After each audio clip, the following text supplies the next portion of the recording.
நம்ம கடையில் வந்து எல்லாருக்குமே ரொம்ப பிடிச்ச வந்து இந்த சீரக சிக்கன் கிரேவின்றது வந்து எல்லாருக்குமே ரொம்ப பிடிக்கும்.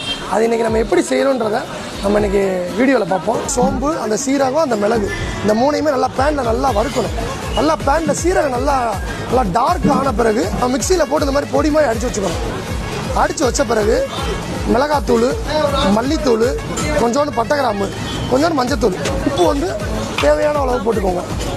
இப்போ நம்ம எப்படி செய்கிறன்றதை நம்ம பார்ப்போம். ஃபஸ்ட்டு வந்து கோல்ட் வின்னர் எண்ணெய், கருவேப்பிலை இது பட்டை வத்த போடுறோம். 2 கிலோ சிக்கனுக்கு தேவையான வெங்காயம் எடுத்துருக்கோம். வெங்காயம் பார்த்திங்கன்னா நல்லா டார்க் ப்ரௌனில் வந்துருச்சு. இந்த டார்க் ப்ரௌனில் வந்த பிறகு நம்ம தக்காளி போட்டுக்கணும். சீரகக்கறிக்கு தேவையான இஞ்சி பூண்டு நம்ம போட்டுக்கணும். இந்த பொடியை நம்ம இப்படி போட்டுருணும். நல்லா கிண்டி முடித்த பிறகு கொஞ்சோண்டு தண்ணி எடுத்துக்கோங்க.